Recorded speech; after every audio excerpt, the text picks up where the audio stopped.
میرے امام کا ایک ہی بیٹا حضرت امام زین العابدین، ان کے 6 بیٹے کتابوں میں آتے ہیں، کم اور زیادہ کی روایتیں بھی ملتی ہیں۔ امام زین العابدین ایک لخت جگر اور ایک خاندان کی سپہ سالار بی بی، کون بھلا؟ حضرت سیدہ زینب یہ جناب زینب جب پیدا ہوئی تھی نا تو حضرت علی رضی اللہ تعالیٰ عنہ فرماتے ہیں کہ حضور سفر پہ گئے ہوئے تھے، تو مجھے سیدہ فاطمہ نے کہا کہ بچی کا نام رکھو، تو میں نے کہا کہ میں نے پہلے رکھے ہیں، کہا حضور تو سفر پہ ہے، فرمایا آئیں گے تو نام رکھیں گے، جناب زینب رضی اللہ تعالیٰ۔ اور حضرت امام زین العابدین کی مختلف روایتوں میں مختلف عمر آئی، یہ 2 خاندان کے بڑے بچے تھے، خاندان کے یہ 2 بڑے بچے تھے۔ میرے دوستو، یہ جو ایک اہم مسئلہ آپ کے گوش گزار کروں، پہلے یہ ہوتا تھا کہ خلافت روحانی بھی اور سیاسی بھی ایک ہوتی تھی، امام حسن تک ایک رہی، روحانی خلافت بھی اور سیاسی خلافت بھی ایک رہی۔ مسئلہ تھوڑا باریک ہے، تھوڑا سا آپ کو میرے بات غور سے سننی پڑے گی۔ پہلے خلافت ایک ہوتی تھی، روحانی بھی اور سیاسی بھی۔ حضرت ابو بکر صدیق رضی اللہ تعالیٰ عنہ سیاسی کام بھی کرتے تھے مسجد نبی کے منبر پر بیٹھ کر، اور ساتھ ساتھ لوگوں کو روحانیت کی طرف بھی توجہ دلاتے تھے، اللہ بھی سکھاتے تھے، لوگوں کو نماز بھی پڑھاتے تھے، جمعہ بھی پڑھاتے تھے، سارا کچھ ہوتا تھا۔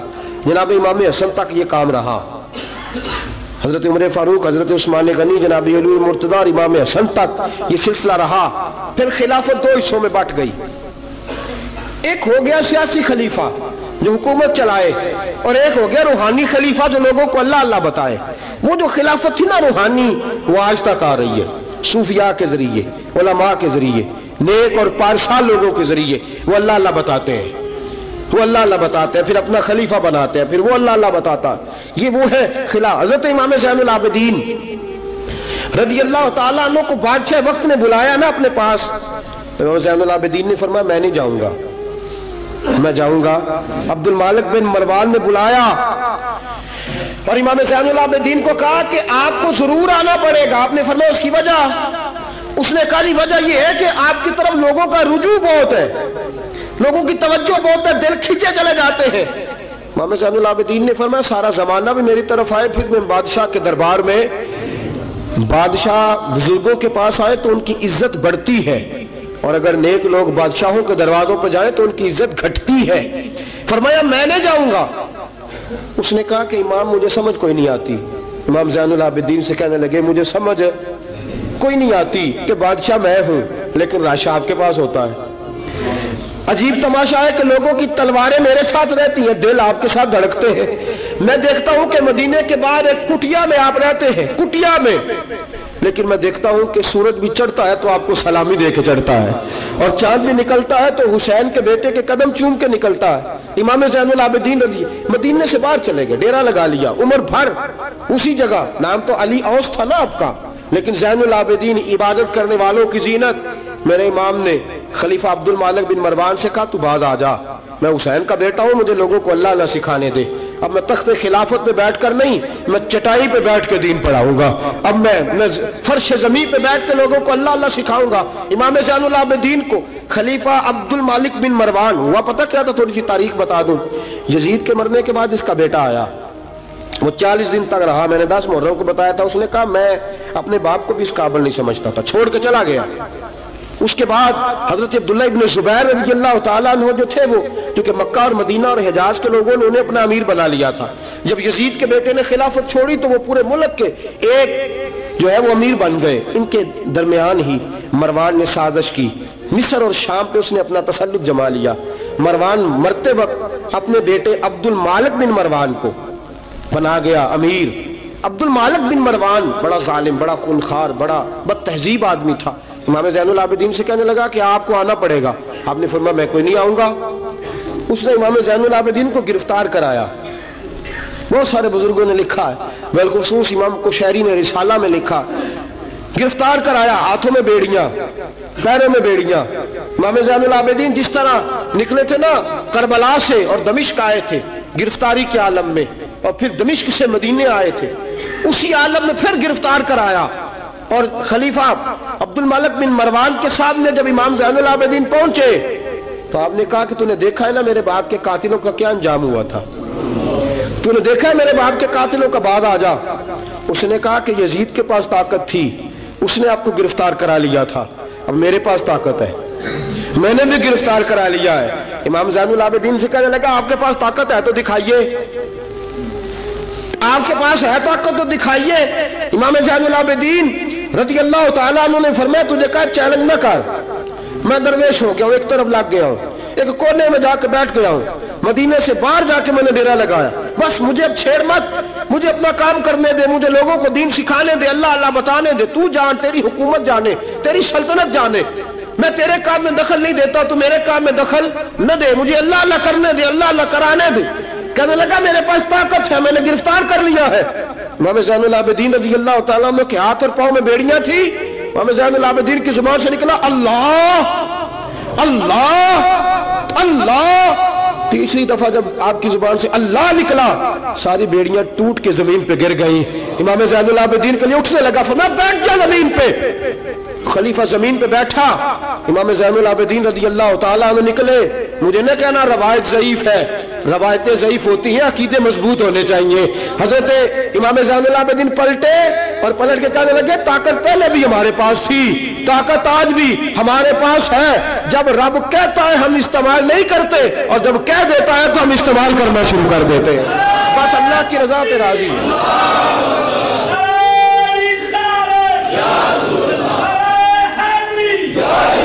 جب اللہ کہتا ہے تو استعمال کرتے ہیں۔ امام زین العابدین خلیفۃ المسلمین امیر المومنین امام حسن کے بھتیجے جناب علی کے پاس 3 سال رہے تھے، وہ تو کٹ گئے سارے، لیکن میرے امام زین العابدین اگرچہ حکومت نہیں لی لیکن دلوں پہ حکومت کرتے رہے، دلوں پہ۔ یہی خلیفہ عبد الملک بن مروان، دیکھو کہتے ہیں جادو وہ جو سر چڑھ کے بولے، اور حقیقت چھپ نہیں سکتی بناوٹ کے اصولوں سے، اور خوشبو آ نہیں سکتی کبھی کاغذ کے پھولوں سے۔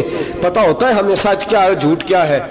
طواف کعبہ ہو رہا ہے، طواف کعبہ، ایک عورت بہت بڑی، اس نے کعبے میں بھی آ کے ظلم کرنے شروع کر دیے، لوگوں کو تنگ کرنا شروع کر دیا۔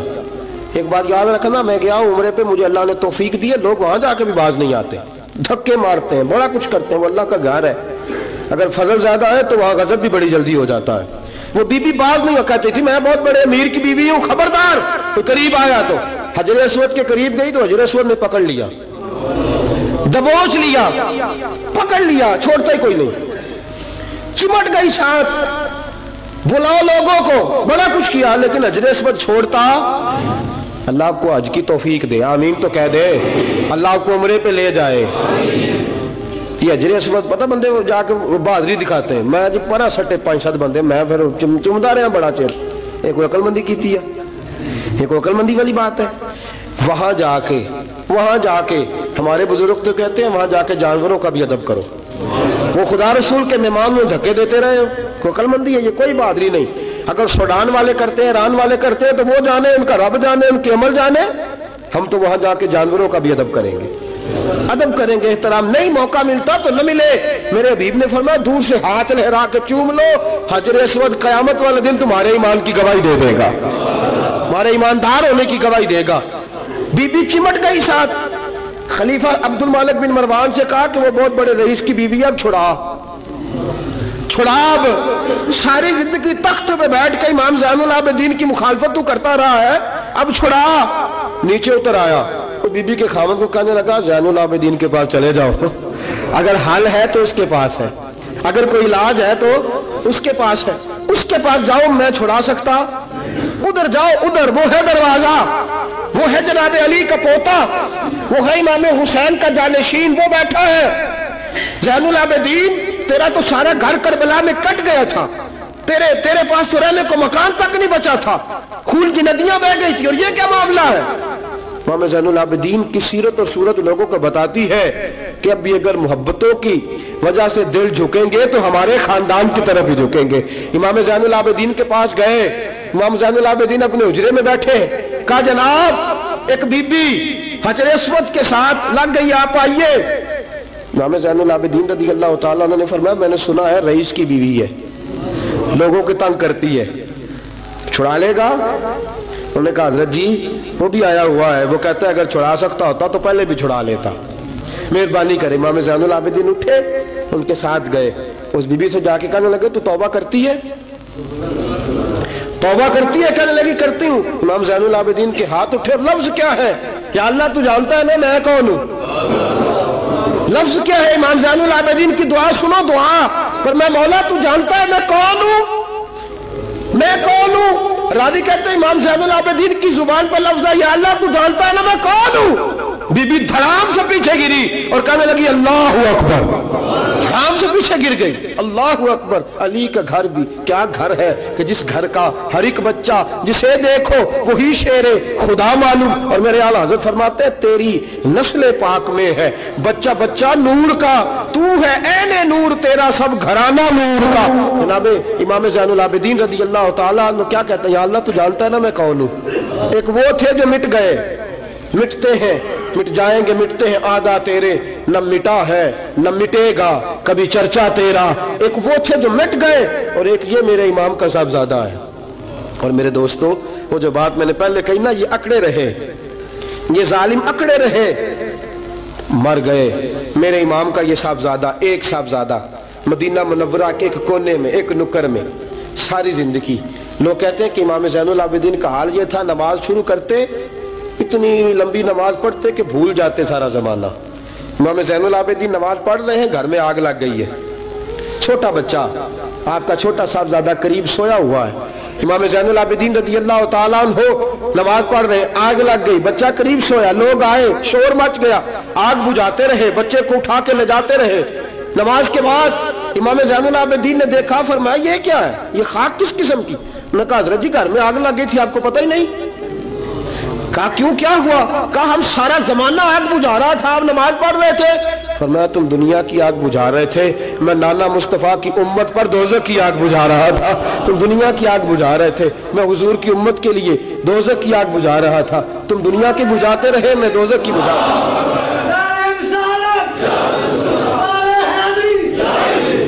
یہ امام زین العابدین ہے، وہ سارے مٹ گئے۔ اور یہ امام کیسی عاجزی، کیسی انکساری، حضرت امام حسن بصری، یہ خلیفہ ہیں امام زین العابدین کے بھی اور خلیفہ ہیں حضرت امام باقر کے بھی۔ امام باقر امام زین العابدین کے بیٹے ہیں، امام جعفر صادق ان کے پوتے ہیں۔ حضرت امام زین العابدین رضی اللہ تعالیٰ عنہ کے بارے میں حضرت حسن بصری فرماتے ہیں کہ رات کا سناٹا تھا، کعبے میں اس وقت اتنا رش نہیں ہوتا تھا، میں قریب ہی ٹھہرا ہوا تھا، آدھی رات کا وقت ایک نوجوان کے رونے کی آواز آئی، یا اللہ میرے گناہ بخش دے، یا اللہ مجھے معاف کر دے، یا اللہ مجھے معاف کر دے۔ وہ چیختا۔ امام حسن بصری فرماتے ہیں کہ میں سویا ہوا تھا اپنے حجرے میں، کعبے کے قریب ٹھہرا ہوا تھا۔ فرماتے ہیں کہ میری اس نوجوان کی آہوزاری کی وجہ سے میری آنکھ کھل گئی، اس کی طلب کی وجہ سے میں اٹھا۔ تو فرماتے ہیں کہ میں نے سوچا بہت بڑا کوئی گناہگار آ گیا ہے۔ فرماتے ہیں کہ وہ کیا کہتا ہے، جب میں اٹھا ہوں کعبے کے قریب گیا ہوں کہ جا کے تسلی دیتا ہوں تو اس کی زبان سے جملہ نکلا، کہنے لگا یا اللہ مجھے قیامت میں ذلیل نہ کرنا، اے اللہ اگر میرے عمل اچھے نہیں تو مجھے قیامت کے دن اندھا کر کے اٹھانا، میں تیرے نیک بندوں کے سامنے کیا جواب دوں گا۔ فرماتے ہیں وہ نوجوان تڑپتا ہے، روتا ہے۔ حضرت حسن بصری فرماتے ہیں کہ میرے پہنچتے پہنچتے وہ اتنا بلند آواز سے تڑپنے لگا کہ بے ہوش ہو کے زمین پہ گرا۔ آپ فرماتے ہیں میں قریب گیا، اس نوجوان کے قریب گیا تو بڑی خوبصورت خوشبو مجھے آئی۔ فرماتے میرے دل میں خیال تھا تسلی دوں گا کہ بیٹا ٹھہر جا، میں بھی دعا کرتا ہوں، تو بھی دعا کر، اللہ بڑا مہربان ہے معاف کر دے گا۔ فرماتے ہیں جب میں نے اس نوجوان کے چہرے سے زلفیں ہٹائی، گرد صاف کی تو میرے پاؤں تلے سے زمین نکل گئی۔ یہ تو امام حسین کا بیٹا زین العابدین ہے، یہ تو امام حسین کے لخت جگر، علی المرتضیٰ کے جگر پارے جناب سیدہ فاطمہ کے نور نظر ہے، یہ تو حضرت شہر بانو شہزادی کے بیٹے ہیں۔ اتنی آہوزاری، اتنی طلب، اتنی بے چینی، اتنا اللہ سے تعلق۔ حضرت حسن بصری فرماتے ہیں کہ قدموں پہ گرا، پاؤں چومے، امام زین العابدین کی آنکھ کھلی تو کہا حسن بصری نہ کر، نہ کر، تو بزرگ ہے۔ امام زین العابدین اٹھ کے بیٹھ گئے۔ حضرت حسن بصری رحمت اللہ تعالی علیہ فرماتے ہیں میری آنکھ نکل گئی، آنسو میرے بہہ گئے۔ میں نے کہا زین العابدین کہاں سے دل لے کے آئے ہو تم لوگ، اور کہاں سے سنوارا ہے خدا نے تمہارے خاندان کو۔ سارا کچھ دے بھی دیتے ہو اللہ کی راہ میں، سارا کچھ لٹا بھی دیتے ہو، سارا کچھ قربان بھی کر دیتے ہو، اپنے لیے رکھتا بھی کچھ نہیں، اور پھر بھی معافیاں ہی مانگتے پھرتے ہو، پھر بھی معافیاں ہی مانگتے پھرتے ہو، پھر بھی روتے پھرتے ہو، پھر بھی بارگاہ خدا بندی کے اندر آہوزاریاں کرتے رہتے ہو۔ حضرت حسن بصری رحمت اللہ تعالیٰ علیہ فرماتے کہ وہ زمانہ میں نے امام زین العابدین کا دیکھا، میرے دوستو وہ تو مٹ گئے، اکڑے رہے نا، مٹ گئے، کربلا کے بعد وہ مٹ گئے میرے امام کو مٹانے والے، لیکن امام زین العابدین میرے امام کا ایک صاحبزادہ بچہ تھا، لیکن انہوں نے روحانی خلافت کا آغاز کر دیا۔ پوری دنیا میں میرے امام زین العابدین کا فیض ہے، جسمانی بھی ہے، روحانی بھی ہے، علمی بھی ہے۔ امام زین العابدین نے زندگی پوری گزار دی ایک کونے میں لگ کے۔ امام زین العابدین کسی سیاسی کام میں کبھی مداخلت نہیں۔ حضرت امام جعفر صادق کا زمانہ آیا تو پھر بادشاہ نے بلایا امام جعفر صادق کو، اور یہ امام جعفر صادق وہ بزرگ ہیں کہ حضرت امام اعظم ابو حنیفہ رحمۃ اللہ علیہ امام جعفر صادق کے مرید ہے، ان کے مرید ہے، ان کے خلیفہ ہیں۔ حضرت امام جعفر صادق کو بلایا، اور جب سیدنا امام جعفر صادق رحمۃ اللہ علیہ رضی اللہ عنہ پہنچے تو آپ نے شاندار لباس پہنا، شاندار لباس پہنا، اور اعلیٰ قسم کا جبہ پہنا، اعلیٰ قسم کی پگڑی باندھی، ہاتھ کے اندر عصا پکڑا، اور حضرت امام جعفر صادق رضی اللہ تعالیٰ عنہ کچے مکان سے نکلے، لیکن ذرا باوقار ہو کے نکلے، دربار بادشاہ دربار خلافت میں پہنچے، اپنی کھنڈی کو اپنی چھڑی کو ہلایا، میں کیوں بلایا مجھے؟ وہ بادشاہ جس نے کہا تھا بلاؤ ذرا پتہ کرتا ہوں کیوں میلہ لگا رکھا ہے۔ پھر بھی بادشاہ ڈرتے رہتے ہیں، پھر بھی ڈرتے ہیں کہ اگر ان روحانی لوگوں نے اشارہ کیا تو ساری دنیا ان کے پیچھے نکل پڑے گی، بلاؤ کیوں میلہ لگائے رکھا ہے۔ جب بادشاہ کے سامنے پہنچے تو بادشاہ نے کہا کیا بات ہے، کیوں بلایا تھا مجھے؟ کہنے لگا حضور غلطی ہو گئی۔ آج کے بعد امام جعفر صادق باہر نکلے تو بادشاہ کے واری کہنے لگے تو بڑی باتیں کرتا تھا، ڈنگے مارتا تھا، بڑھ کے مارتا تھا، بلاؤ امام کو پوچھ لیتا ہوں کیا ہوا۔ کہنے لگا یار پتہ نہیں کیا بات ہے، جب نہیں ہوتے تو بات نکلتی ہے، جب سامنے آ جاتے ہیں تو منہ کے اندر سے زبان بولتی نہیں ہے، جب سامنے آتے ہیں تو کیا روب ہے، کیا روب ہے۔ اصل اسے سمجھ نہیں تھی کہ تیری نسل پاک میں ہے بچہ بچہ نور کا، تیری نسل پاک میں ہے بچہ بچہ نور کا، تو ہے عین نور، تیرا سب گھرانہ نور کا۔ حضرت امام جعفر صادق باہر نکلے تو آپ کا خادم گھر جا کے کہنے لگا امام صاحب اعلیٰ قسم کا لباس، لوگ باتیں کر رہے تھے، اتنا بڑا قیمتی لباس، لوگ گفتگو کر رہے تھے۔ تو حضرت امام جعفر صادق نے قمیض اتارا، نیچے ٹاٹ کا لباس تھا، فرمایا یہ جو اوپر پہنا ہے یہ مخلوق کو دکھانے کے لیے ہے، اور جو اندر پہنا ہے وہ رب کو دکھانے کے لیے ہے۔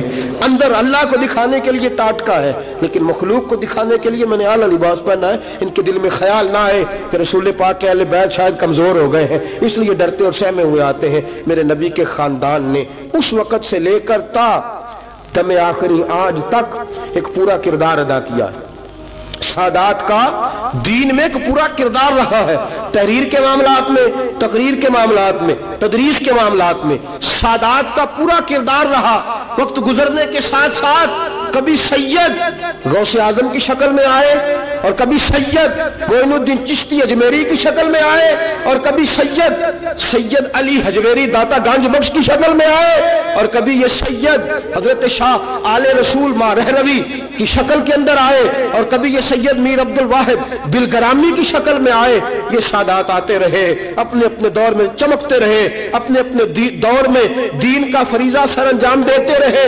انہوں نے پھر اعلان حکومت والوں کو کہا کہ ٹھیک ہے، اگر تم سمجھتے ہو کہ اس طرح ہمیں دین نہیں پھیلانے دیتے تو ہمیں اللہ نے توفیق دی ہے، ہمیں اللہ نے طاقت دی ہے، اللہ نے ہمیں روحانیت دی ہے، ہم اس روحانی طرز کے ساتھ دین پھیلائیں گے۔ میرے دوستو اگرچہ قوت اور اقتدار بھی ہمیشہ انہی کے پاس رہا، کربلا میں جو بھی آیا آپ دیکھ لیجئے نا، یزید کے 14 بیٹے بتائے جاتے ہیں، کوئی بھی نہیں کہتا میں یزید کی اولاد میں سے ہوں۔ امام زین العابدین ایک ہی بچے تھے نا کربلا میں، آپ کو گلی گلی سید ملیں گے، نگر نگر سید ملیں گے، جگہ جگہ رسول پاک کی اولاد ملے گی۔ میرے دوستو یاد رکھنا، جو ظلم کرتا ہے اور ظلم میں بڑھتا ہے وہ بچتا نہیں، اس کا نام مٹ جاتا ہے، اس کا کردار نفرت کی علامت بن جاتا ہے۔ زندگی آپ بھی گزار رہے ہیں، وقت میں بھی بتا رہا ہوں، یاد رکھنا، خیال رکھنا، اگر ظالم بنو گے تو مٹ جاؤ گے، اگر ظالم بنو گے تو ختم ہو جاؤ گے، اگر ظالم بنو گے تو تمہارا نام لینا لوگ پسند نہیں کریں گے۔ ظلم کا نشان بن کے نہ رہنا، محبت کی علامت بن کے رہنا۔ اگر کبھی مار بھی کھانی پڑی تو وقتی طور پہ کھا جانا، تھوڑی دیر کے لیے مار کھا کے دیکھنا۔ کبھی کبھی مار کھانے میں بھی بڑی عزت ہوا کرتی ہے، کبھی کبھی مار کھانے اور برداشت کرنے میں بھی بڑا وقار ہوتا ہے۔ کبھی یہ بھی کر کے دیکھو، اس میں بھی ایک ذائقہ ہے، اس میں بھی ایک لطف ہے۔ میرے عزیزوں، جو ظلم کرے گا نہیں رہے گا، جو ظلم کرے گا اگر کتنے بھی اس کی ہاں اولادیں ہو جائیں اس کا نام نہیں چلے گا۔ جو محبت کرے گا، جو مار کھائے گا، خواجہ معین الدین چشتی نے بڑی مار کھائی، داتا علی اجمیری نے ہندوؤں سے بڑی مار کھائی، حضرت غوث پاک جیلانی کو بڑا ستایا گیا، یہ مار تو کھاتے رہے لیکن پیغام حق پہ ڈٹے رہے۔ اسے مار کھانی آ جائے، مار کھانی، بلکہ مولا رومی فرماتا ہے جسے کٹنا آ جائے وہ بچ جاتا ہے، جسے قربان ہونا آ جائے اسے عزت مل جاتی ہے۔ جو برداشت کرنا سیکھ جاتا ہے وہ محبت کی علامت بن جاتا ہے۔ میدان کربلا نے یہ سبق دیا کہ اگر وقتی طور پہ مار کھانی پڑی تو ذرا کھا کے دیکھنا، لیکن کھانا حق کے رستے میں، کھانا حق کے رستے میں۔ اور ایک اور بات بھی ذہن کے اندر رکھیے، ضروری نہیں کہ کسی جگہ پہ کثرت ہو جائے، زیادہ ہو جائے تو وہ حق کی علامت ہی ہو۔ ہمیشہ کثرت حق کی علامت، اتبعوا سواد العظم والا معاملہ دوسرا ہے، لیکن کثرت ہمیشہ صداقت کی علامت نہیں ہوتی۔ یزید کے ساتھ تھے تو بہت زیادہ، لیکن کبھی بھی دل کے ساتھ انہوں نے یزید کی سپورٹ نہیں کی، تھے بہت امام حسین کے ساتھ، اس وقت تو تھوڑے تھے، لیکن ذرا آج تک دیکھیے کتنے ہیں جو امام حسین سے پیار کرتے ہیں، میدان کربلا سے لے کر آج تک۔ اور پھر کسی نے کہا تھا نا انسان کو بیدار تو ہو لینے دو، ہر شخص پکارے گا ہمارے ہیں حسین۔ پھر دیکھنا صبح قیامت تک کتنے ہیں۔ حق کے نام پہ ڈٹ جاؤ، اگر تم ایک بھی ہوئے، دو بھی ہوئے، 10 اور 12 14 بھی ہوئے، رہنا حق پہ قائم رہنا۔ مار کھا کے دیکھنا، اس میں بھی بڑی لذت ہے۔ ظلم سے بچنا، ظلم بہت بڑا عیب ہے، ظلم بہت بڑی بیماری ہے، لگ جائے گی تو نام و نشان مٹا دے گی، ختم کر دے گی صفحہ ہستی سے ظالم کو۔ اللہ میں ہر قسم کے ظلم سے بچائے، ہمیشہ مدحت خیر الانام میں گزرے، دعا ہے یہ عمر درود و سلام میں گزرے۔ وآخر دعوانا الحمدللہ۔